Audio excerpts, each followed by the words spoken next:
नमस्कार माझ्या मित्रमैत्रिणींनो, प्रीती अकॅडमीत तुमच्या सगळ्यांचं सहर्ष स्वागत आहे। आपण ह्या व्हिडिओमध्ये EMRS म्हणजे एकलव्य मॉडेल रेसिडेंशियल स्कूल या स्कूलतर्फे जी एक्झाम घेतली जाते त्या एक्झाम विषयीचा सिलेबस आपण इथे अभ्यासत आहोत। ठीक आहे, आपण TGT मराठी हा सिलेबस या विषयाचा परीक्षेचा सिलेबस आपण इथे अभ्यासत आहोत। आणि बघा या व्हिडिओमध्ये आपण कादंबरी हा एक भाग ते बघणार आहोत। या व्हिडिओमध्ये आपण काय काय बघणार आहोत, कादंबरीची थोडीशी माहिती आपण बघू, त्यानंतर कादंबरीच्या काही व्याख्या आपण बघू आणि त्याचबरोबर आपण कादंबरीचे कोणते कोणते प्रकार असतात ते बघूया आणि त्या त्या प्रकारामध्ये कोणत्या कोणत्या प्रकारची कादंबरी येते हे आपण बघूया। ठीक आहे, चला तर मग आपण स्टार्ट करूया।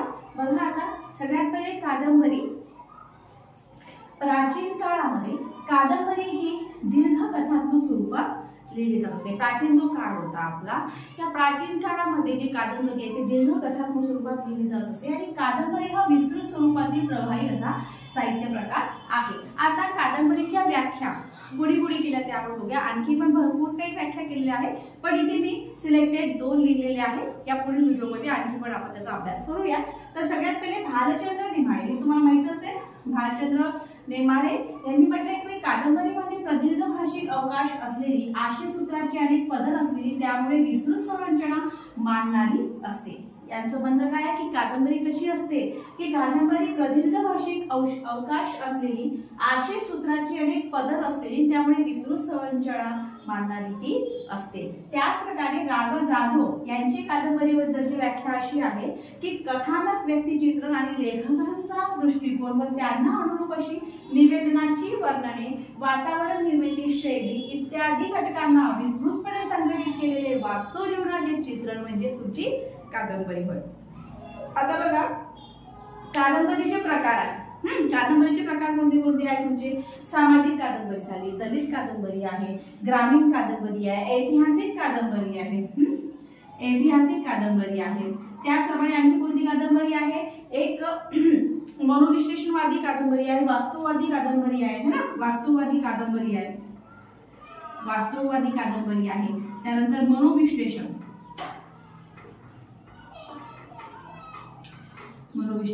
कादंबरी आहे।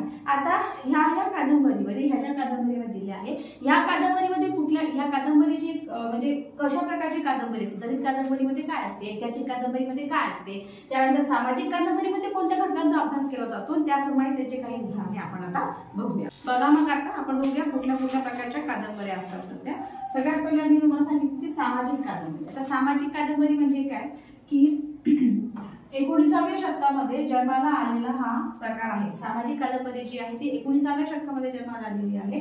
आणि हे सामाजिक कादंबरीमध्ये कुठल्या घटकांचा उहापोह केला जातो? तर सामाजिक प्रश्न, समाजातील घटक झाले, भोवतालचे वातावरण है ना, संस्कृती, रीतिरिवाज इत्यादी अनेक प्रश्नांचा उहापोह या कादंबरीमध्ये केला जातो। म्हणजे समाजाचे जे तुमचे प्रश्न आहे, समाजामध्ये जे वेगवेगळे प्रॉब्लेम्स निर्माण होतात, त्याच्यानंतर जे घटक आहे, त्याच्यानंतर संस्कृती, आपले जे काही आपण जे काही प्रथा वगैरे पाळतो त्या सगळ्या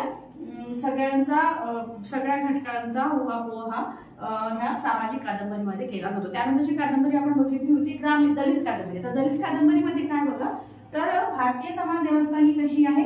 वर्णव्यवस्थेवर आधारित आहे। मग आता वर्णव्यवस्थेमध्ये शूद्र अतिशूद्रांना जी वागणूक मिळत आलेली आहे, तर त्या वागणुकीचं वर्णन करणारी जी कादंबरी आहे त्या कादंबरीला दलित कादंबरी असे म्हटलेले जाते। मग आता याच्यामध्ये कुठल्या कुठल्या आहेत तुमच्या? तर इथे बाबूराव बागुल यांची सूड झाली, केशव मेश्राम यांची हकीकत झाली, अशा अनेक प्रकारच्या कादंबऱ्या आहेत ज्या कादंबऱ्यामधून तुम्हाला लक्षात येते की कशा प्रकारे शूद्र अतिशूद्रांना वागणुकी मिळत होती। त्यानंतरची जी कादंबरी आहे ती ऐतिहासिक कादंबरी आहे। यानंतर आता ऐतिहासिक कादंबरी बघूया।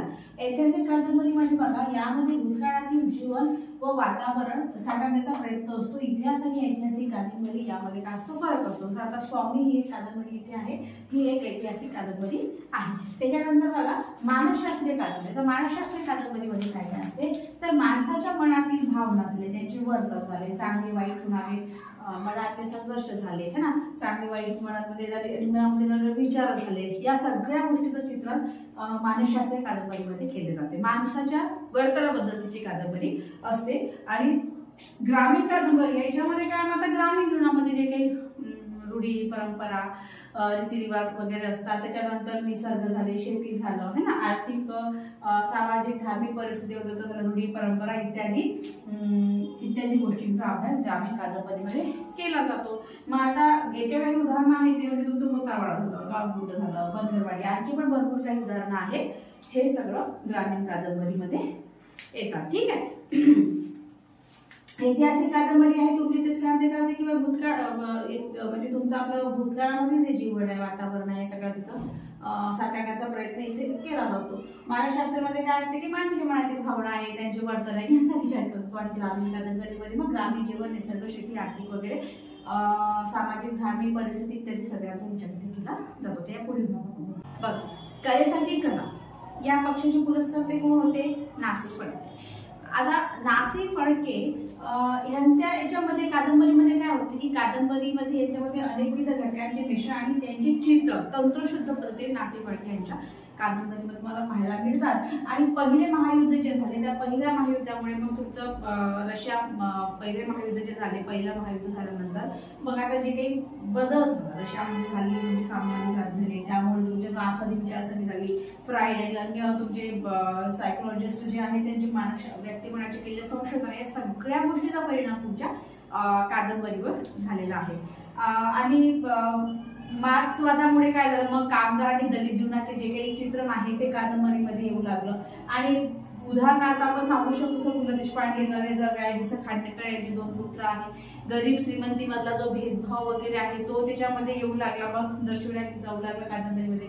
एकंदरीत काय आहे की समाजामध्ये जे काही बदल वगैरे तुमचे घडतात, समाजामध्ये जे काही बदल घडून येतात त्या सगळ्यांचा परिणाम तुमच्या कादंबरीवर होतो आणि त्याचनुसार ही कादंबरी अशी घडत जाते.